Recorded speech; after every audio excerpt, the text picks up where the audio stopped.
तो वहीं दिल्ली में आतंक फैलाने वाले गैंग और उनके गैंगस्टर पर शिकंजा कसने की तैयारी पूरी हो चुकी है। राजधानी में अपराधियों पर नकेल कसने के लिए खुद गृह मंत्री अमित शाह कमान संभाल चुके हैं। डबल इंजन की सरकार दिल्ली में और गैंगस्टर पर कैसे दोहरा वार करने का ठोस प्लान, ऐसे कैसे गैंग्स को नेस्तनाबूद करने की तैयारी है जिन्होंने दिल्ली को अस्थिर करने की कोशिश की है। Lawrence Bishnoi Goldy Brar gang, Hashim Baba gang, Himanshu Bhau gang, Neeraj Bawana gang, Sunil Tillu gang, Jitendra Gogi, Sampat Nehra gang. Delhi की सड़कों पर आतंक फैलाने वाले गैंगस्टर के लिए अब बचने का कोई रास्ता नहीं। जिन गैंग्स ने मिलकर दिल्ली को क्राइम कैपिटल बनाया, अब उनका खेल खल्लास होने वाला है। गैंग वॉर, उगाही, फिरौती, मर्डर और किडनैपिंग के जो खौफनाक जाल अपराधियों ने बिछाया, उसे अब गृह मंत्री ने उखाड़ फेंकने की ठान ली। जिन गैंग्स ने दिल्ली को मुंबई के अंडरवर्ल्ड जैसा बनाने की कोशिश की, फायरिंग की, खुलेआम मर्डर किए, फिरौती के कॉल्स किए, दिल्ली को खौफ के साए में धकेला, जिस गोगी, टिल्लू ताजपुरिया, लॉरेंस और हाशिम बाबा जैसे गैंग्स ने दिल्ली में आतंक मचाकर लॉ एंड ऑर्डर को चुनौती दी, अब अमित शाह ने इन गैंग से खात्मे का मिशन शुरू कर दिया।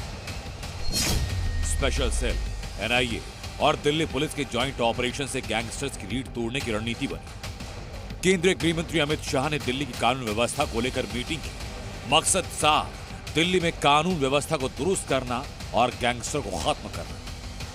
गृह मंत्री अमित शाह और दिल्ली की सीएम के बीच में करीब 3 घंटे बैठक चली।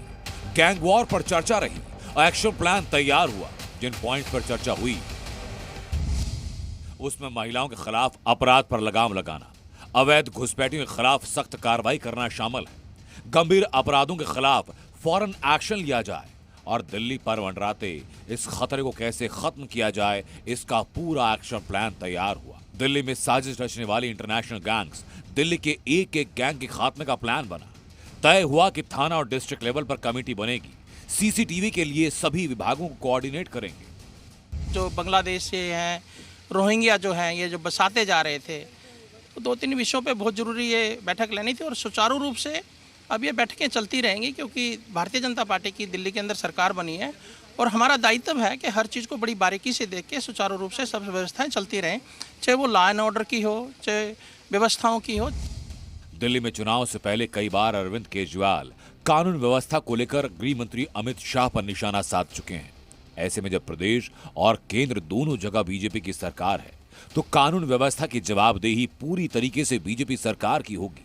और दिल्ली वालों ने भी कहा कि देश की राजधानी में क्राइम कंट्रोल करना बहुत जरूरी है। क्राइम में नंबर 1 जो है हमारा नॉर्थ ईस्ट एरिया है, जहाँ क्राइम इतना बढ़ चुका है कि आए दिन गोलीकांड, मर्डर, लड़ाई झगड़े ये आम बात हो चुकी है। यहाँ कानून व्यवस्था बहुत ढीली हो है इस समय, ना तो पेट्रोलिंग होती, ना ही जो ज्यादा कोई जो कार्रवाई होती। दिल्ली में तो क्राइम बहुत बढ़ता जा रहा है। हम यमुना विहार में रहते हैं, इसी ब्लॉक में।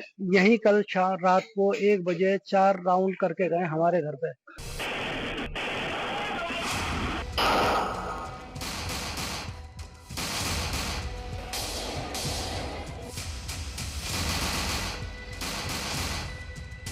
जिस दिल्ली को गैंगस्टर ने आतंक के साए में डुबो दिया, वहां अब शांति और सुरक्षा की उम्मीद जगी है। अमित शाह के फुल एक्शन मोड ने दिल्ली को फिर सुरक्षित बनाने का बीड़ा उठाया। 2 घंटे से ज्यादा चली इस बैठक में 3 महत्वपूर्ण मुद्दे रहे जिन पर चर्चा की गई, जिसमें राष्ट्रीय सुरक्षा, अंतर्राष्ट्रीय गैंग से कैसे निजात पाई जाए, इसके साथ साथ महिला सुरक्षा और तमाम जो एजेंसीज हैं जो सुरक्षा व्यवस्था में दिल्ली में कोऑर्डिनेट करती हैं, उनके बीच में समन्वय कैसे बिठाया जाए। आगे आने वाले समय में हर महीने इस तरह की एक सिक्योरिटी रिव्यू मीटिंग की जाएगी, ये जानकारी मुख्यमंत्री ने दी और दिल्ली को 100% सुरक्षा देने की गारंटी मुख्यमंत्री की ओर से दी गई है। कैमरा पर्सन एस जयदीप के साथ अंजलि सिंह, जी मीडिया, दिल्ली।